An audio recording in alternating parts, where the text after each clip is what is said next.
이 시간에 옆에 분에게 이렇게 인사했으면 좋겠습니다. 송도님의 발이 아름답습니다. 이렇게 인사 한번 할까요?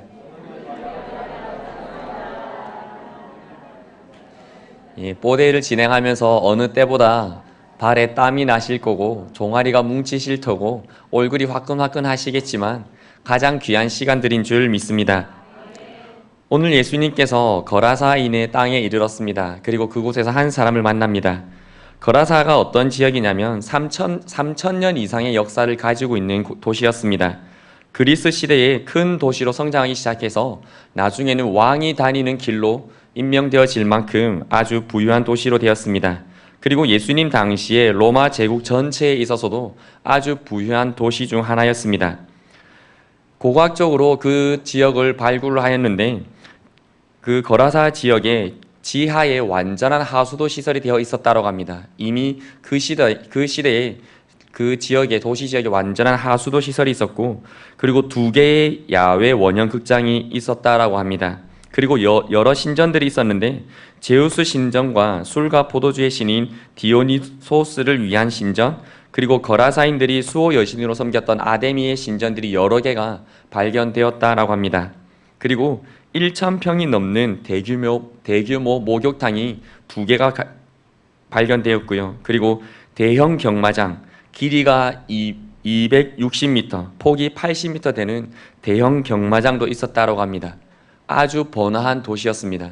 아주 이름 있는 사람들이 사는 곳이고 거라사에 산다라고 하면 부자 동네에 사는구나 라고 말할 만큼 거라사는 아주 유서 깊은 도시였습니다.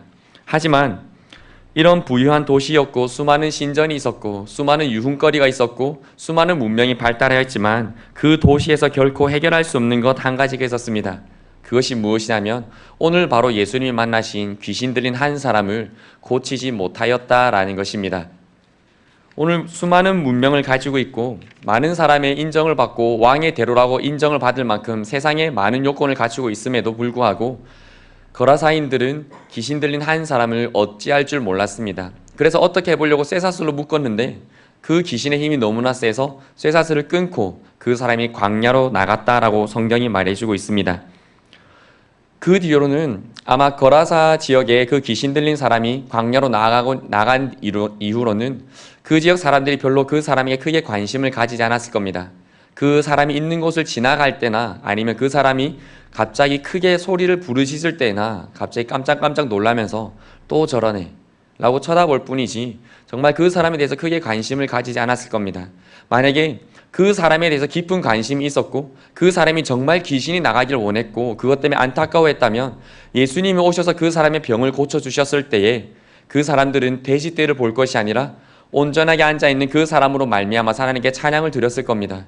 하지만 거라사 지역의 사람들은 그 한 사람에 대해서 크게 신경 쓰지 않았습니다. 그 사람이 어떻게 되든 그냥 나이 들어 죽겠지라고 하고 두고 혼자 살다가 저렇게 벌거벗어 살다가 어떻게 되겠지라고 할 정도였지 그 사람에게 깊은 마음은 없었다라는 것입니다. 그런데 그 한 사람에게 예수님께서 찾아가셨습니다. 예수님께서 그 거라사 지역에 배에 내리자마자 그 귀신 들린 사람이 귀신에 이끌려서 예수님 앞에 가게 됩니다. 그리고 오늘 성경을 보면 그 사람이 예수를 보고 부르짖었다라고 28절에 되어 있습니다. 귀신 들린 사람이 부르짖으니까 주변에 있던 사람들이 아마 그 소리에 놀래서 다시 한 번 더 쳐다보았을 겁니다. 그러면서 속으로 그랬겠죠. 또 그런다. 답이 없다 저 사람은. 어찌하겠노? 하면서 쳐다봤을 겁니다. 그런데 자신들이 처음 보는 광경을 보았습니다. 무엇이냐면 한 남자가 서 있고 그 귀신 들린 사람이 그 한 남자 앞에 엎드려져 있는 것입니다. 그리고 또다시 큰 소리가 들리는데 그것이 무엇이냐면 지극히 높으신 하나님의 아들이시여 라는 것을 그들이 들었습니다. 그리고 그 소리를 듣고 그 서 있는 한 사람이 무엇이라고 그 사람에게 이야기를 하자 갑자기 2,000마리가 넘는 돼지떼가 산비탈로 내려가서 다 빠져 죽어버립니다. 그리고 그 귀신 들렸던 사람은 온전하게 앉아있고 완전한 모습으로 회복되었습니다.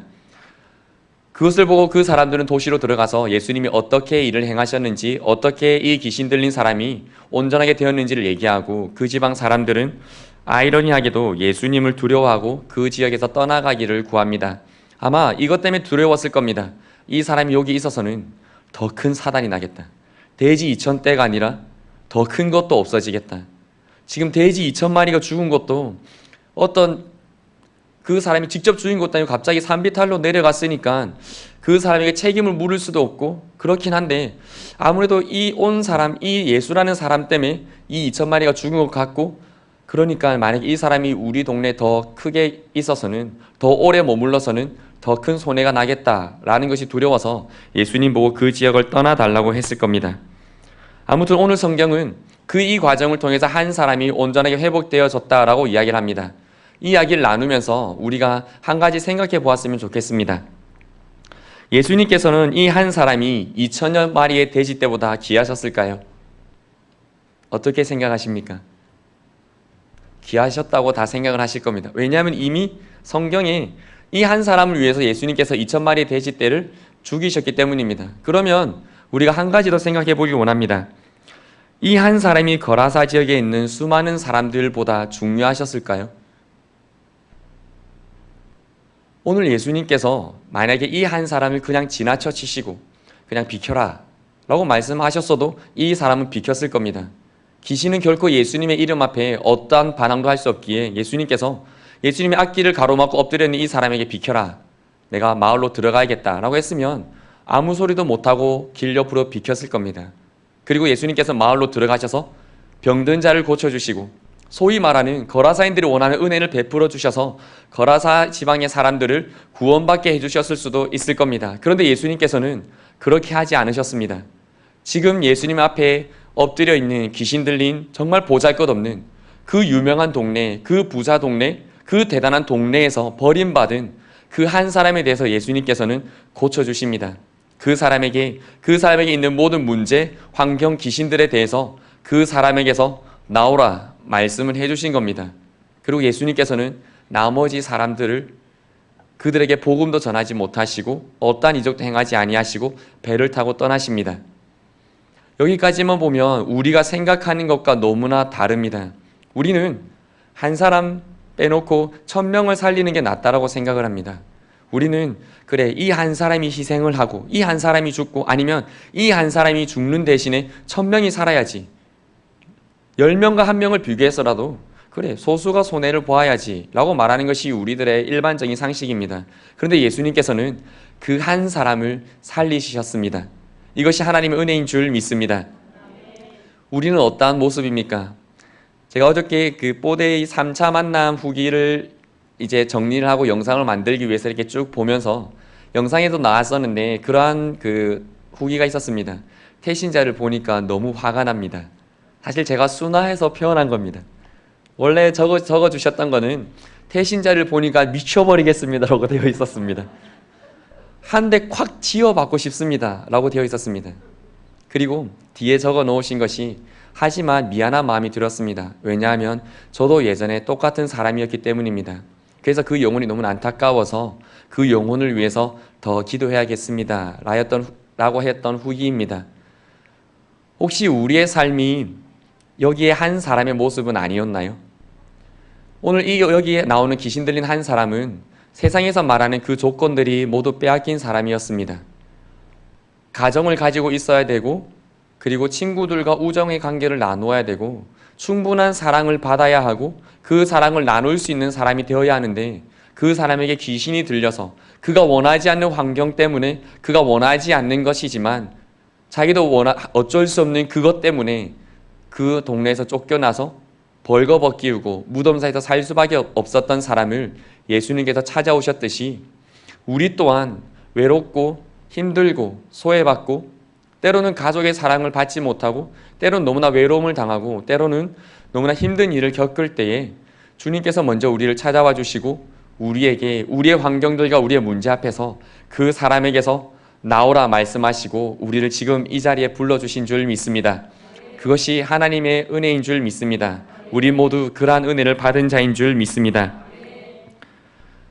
하나님께서 사람을 사랑하시고 일을 하실 때에 많은 사람을 선택하지 않는 것을 우리는 볼 수 있습니다. 오늘 이 성경의 말씀도 그 모습의 한 가지입니다. 예수님께서 한 사람을 제치시고 수많은 사람을 향해 달려가신 것이 아니라 이 한 사람을 온전하게 세우시고 이 한 사람을 통해서 수많은 사람을 살릴 수 있는 사람으로 변화시키셨습니다. 오늘 하나님께서 우리를 붙드시고 우리의 문제야 우리의 환경 앞에서 우리를 구원해 주시고 이제 이 자리에 불러주신 이유는 우리로 하여금 수많은 사람을 살리는 사람이 되어라고 불러주신 줄 믿습니다. 그것이 우리의 사명입니다. 목사님을 통해서도 강단에서도 수없이 예가 되어졌습니다. 나중에 주님께서 이 땅에 오셨을 때에 먼저 물어보실 것은 얼만큼 우리가 예수 그리스도께서 내어주신 숙제를 잘하였느냐라는 것을 수없이 들으셨을 겁니다. 정말입니다. 성경에서도 너희가 집을 짓는데 나중에 그 집을 지었던 그 모든 것이 불 속에 들어가게 되었을 때에 불타지 않는 것이 있을 때 그것만이 너희들의 공덕이 될 것이라고 예수님께서 말씀해 주셨습니다. 그것이 무엇이겠습니까? 세상에 있는 돈은 타서 없어집니다. 세상에 있는 명예도 타서 없어집니다. 하지만 우리가 예수 그리스도의 생명을 향하여 그 복음을 위해 달려갔던 그것들은 결코 타지 않고 우리의 영광의 면류관이 되어질 줄 믿습니다. 주님께서는 그것을 보시고 우리를 선택해 주신 줄 믿습니다. 가끔 저 혼자 이런 생각을 많이 합니다. 하나님께서 왜 나를 선택하셨을까? 제가 아무리 제 생각을 해도 목회의 길을 갈 수 있을 만큼의 어떠한 자격을 갖췄거나 어떠한 능력이 있거나 하지 않는 것을 너무나 잘 알고 있습니다. 그 안타까움이 언제나 제 마음속에 있습니다. 제가 예전에 개척교회에 이렇게 사역을 나갔을 때에 거기에 있는 한 아이가 심한 도벽이 있어서 그 도벽이 너무나 심해서 그 아버지가 저한테 와서 저에게 대신 때려달라고 하실 만큼 본인이 직접 때리시면 내 아들이지만 지금 때렸다간 죽일 것 같아서 못 때리겠습니다 하셨던 적이 있습니다. 그렇게 그런 아이들과 지내면서 제 마음속에 들었던 것이 하나님, 왜 저는 윤석전 목사님처럼 능력이 없을까요? 왜 제 한마디에 사람의 마음이 변화되지 않고 왜 제가 말하는 이 전하는 말이 우리 아이들의 마음속에 그렇게 들어가지 않을까요? 제가 왜 이렇게 부족할까요? 저 말고 다른 사람 선택하셨으면, 저 말고 더 부지런한 사람, 저 말고 더 똑똑한 사람, 저 말고 더 신학적으로 많이 아는 사람, 저 말고 더 기도 많이 하는 사람, 그런 사람 선택하셔서 사용하시면 하나님도 너무나 편하실 거고 하나님도 이렇게 신경 쓰실 게 덜 하실 텐데 왜 저 같은 사람을 선택하셨나요? 라는 질문이 끊임없이 올 때가 있습니다. 그런데 오늘 주님께서는 말씀해 주십니다. 너로 충분하다라고 말씀해 주시는 줄 믿습니다. 우리 새벽교회가 복음 사역을 해나가고 이적에 우리가 그리스도인으로서 살아갈 때에 어쩌면 우리도 그렇게 생각할 수도 있습니다. 하나님, 차라리 이 지역에 돈 많은 사람들이 예수님 믿어서 그 돈으로 마음껏 사역할 수 있으면 더 좋지 않나요? 하나님, 이 지역에 정말 능력 있는 사람, 유명한 사람, 그런 사람들이 와서 예수님 믿으면서 복음 사역을 하면 더 잘 되지 않을까요? 그런 생각 우리도 할 때가 있습니다. 저는 옛날에 이렇게 생각했던 적도 있습니다. 이렇게 기도한 적이 있습니다. 하나님, 저 정말 잘생겨지게 해주세요. 그렇죠. 비웃으셔도 괜찮습니다. 하나님, 저 정말 잘생겨지게 해주세요. 장동건만큼 잘생기게 해주세요. 정말 그렇게 기도했습니다. 그래서 제가 정말 잘생겨지면 나중에 우리 아가씨들도 저를 보고 내가 잘생긴 사람이 예수 믿으라 하니까 예수님 잘 믿을 거 아니에요. 정말 그렇게 기도했었습니다. 물론 안 들어주셨지만 어떠한 조건 때문에 우리가 하나님 더 잘 쓰임 받을 수 있지 않을까요? 하나님, 제가 이것 갖추면 더 잘 쓰임 받을 수 있지 않을까요? 할 때가 있습니다. 그런데 하나님께서는 그렇게 말씀하시지 아니하시고 그냥 우리에게 있었던 문제들과 환경들에 대해서 그 사람에게서 나오라 깨끗이 정리해 주시고 우리로 하여금 내 모습이 중요한 것이 아니라 주님께서 우리를 불러주셨기 때문에 그 사역을 감당할 수 있는 사람으로 세워주신 줄 믿습니다. 그래서 바울은 고린도전서 1장 27절에 하나님께서 세상의 미련한 것들을 택하사 지혜 있는 자들을 부끄럽게 하려 하시고 세상의 약한 것들을 택하사 강한 것들을 부끄럽게 하려 하시며 하나님께서 세상의 천한 것들과 멸시받는 것들과 없는 것들을 택하사 있는 것들을 폐하려 하시나니 이는 아무 육체도 하나님 앞에서 자랑하지 못하게 하려 하심이라 라고 이야기를 해주고 있습니다. 오늘 우리는 하나님의 부르심을 받은 자들인 줄 믿습니다.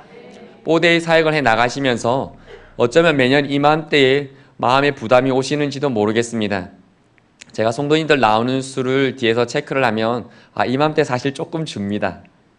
많은 수가 줄진 않지만 출석하시는 분들의 수가 조금은 줄어드는 걸 봅니다. 그래서 지금 이 현대 그리스도인들이 복음을 전하는 것에 대해서 굉장한 부담감을 가지고 있구나라고 생각을 하는데 그럼에도 불구하고 오후 찬양 예배에 모이시는 숫자는 점점 늘어나고 있습니다. 할렐루야입니다. 그만큼 우리가 횟수가 거듭되어져 가고 복음의 사역을 접하는 시간이 많아지면 많아질수록 그 사역에 대해서 부담감이 아니라 이제는 기쁨으로 느끼게 되고 우리의 부족한 것을 사용하여 하나님의 놀라운 일을 이루신 하나님을 찬양하는 우리가 되어지는 줄 믿습니다.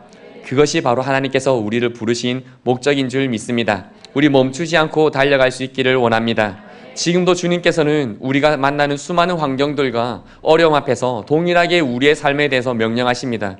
그 환경들에 대해서 명령하십니다. 그 사람에게서 나오라. 왜 말씀하실까요? 그 사람은 나의 일을 위해서 나가야 될 사람이다. 그 사람은 나의 복음을 전해야 될 사람이다. 그 사람은 이 하북면 순지리 지역에, 이 양산 지역에, 그 교회는 내가 원하는 그 지역, 내가 세운 지역에 나의 뜻을, 나의 나라를 이루기 위해 세운 곳이니 그 사람에게서, 그 교회에게서 나오라 라고 주님께서 지금도 말씀해 주시는 줄 믿습니다. 그 음성 들으시고 또다시 우리가 그 음성에 힘입어서 달려갈 수 있는 저희가 되기를 소망합니다. 그리고 우리가 한 가지로 나누기 원하는 것은 우리와 만나는 그 태신자들과 만나는 사람들은 예수님을 들을 수 있는 자들이 아닙니다. 예수님을 볼 수가 없습니다. 우리를 보게 될 것입니다. 그렇다면 우리가 이제 그들에게 가서 무엇이라 전해야겠습니까? 그 사람에게서 나오라라고 담대히 전하실 수 있는 성도님들 되시기를 바랍니다. 강민정 권사님께서 간증하셨듯이 우리 태신자들은 그들은 어둠의 권세에 눌려 있습니다.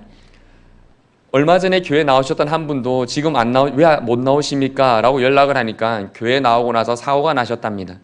또 마음이 너무 힘들답니다. 그래서 교회 가게 되니까 그런가 보다 라고 해서 못 가겠다라고 하시는 연락을 들었습니다. 너무 가슴이 아팠습니다. 사람들은 끊임없이 빼앗기지 않으려고 몸부림칩니다. 자신이 할 수 있는 모든 것을 동원합니다. 자신이 가지고 있는 영적 세계에 있는 능력의 그 모든 것들을 동원하여서 우리가 살리고자 하는 그 영혼들을 빼앗기지 않으려고 최선을 다할 것입니다. 그러면 우리는 무엇을 해야겠습니까? 그 영혼들을 살리기 위해 최선을 다해야 할 줄 믿습니다. 우리가 할 수 있는 최선은 한 가지입니다. 바로 기도입니다. 기도에 최선을 다하며 나가는 우리가 되기를 소망합니다. 사랑하면 전도하라 라고 목사님께서 말씀하시면서 기도의 시간을 확 늘리셨습니다. 그렇죠. 예전에는 일주일간이나 이렇게 릴레이 금식 기도로 일주일간 단기간 기도하였는데 이번에는 시작하는 그때부터 마치는 그 전날까지 릴레이 기도로 우리가 정하고 달려가고 있습니다. 그것이 무엇이겠습니까? 그만큼 기도해야 된다라는 말씀인 줄 믿습니다. 우리가 어느 정도 훈련은 되어졌습니다. 선물을 가지고 찾아가는 것도 훈련이 되었고요. 새신자를 만났을 때 어떻게 하면 복음을 전해볼까라고 하는 마음을 가지는 것도 점점 훈련이 되어져 가고 있습니다. 그렇다면 이제 필요한 것은 하나님의 영적인 능력인 줄 믿습니다. 그 영적인 능력은 우리가 기도할 때 가능한 줄 믿습니다. 우리의 삶에 대해서 지금도 그 사람에게서 나오라 말씀해 주신 예수님의 말씀을 우리가 받아서 이제는 우리가 태신자들의 영혼을 위해서 그들을 억누르고 있는 공중권세 잡은 자, 사단의 권세들을 향하여 그 사람에게서 나오라, 그 사람은 나와 함께 예수를 그렇게 가야 할 자다라고 담대히 기도하시고 선포하실 수 있는 우리 성도님들 되시기를 소망합니다. 함께 기도드리겠습니다.